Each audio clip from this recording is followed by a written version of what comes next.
Leidos and Phenix Solutions have teamed up to develop the SeaOnyx drone, which will be used to deliver ammunition to the battlefield. The drone is designed to transport cargo weighing between 136 kilograms to 272 kilograms, up to a distance of 160 kilometers, to the combat zone. The agreement is part of the U.S. military's efforts to produce drones for cargo transportation on the battlefield. The first cargo drone prototypes were developed in 2011, when the U.S. Marine Corps carried out its first mission to deliver cargo using a robotic helicopter. Since then, the U.S. military has continued to develop and improve drone technology for logistics support in military operations. Drones are an essential part of modern warfare strategy as they can deliver necessary resources to the battlefield quickly and efficiently.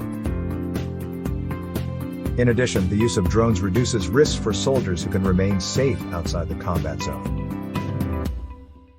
Creating new drones, such as the SeaOnyx, for delivering ammunition to the battlefield, is becoming a major focus of the U.S. military's development.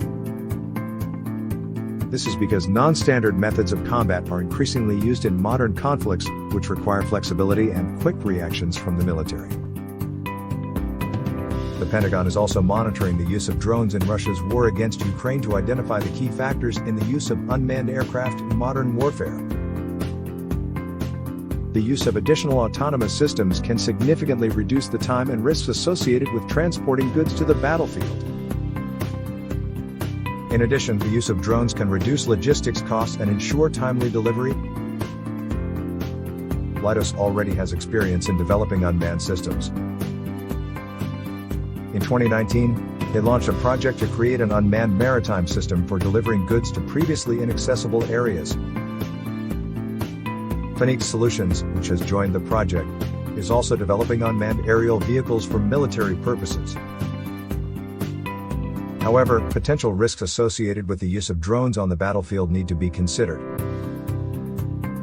Possible threats include control system failures, the possibility of a hack attack, or unforeseen situations in the air. Therefore, developers and military agencies must do everything possible to minimize these risks. Nevertheless, the use of unmanned systems on the battlefield is an integral part of modern warfare. They can be used for various purposes, from delivering goods and medicine to conducting reconnaissance and striking enemy targets.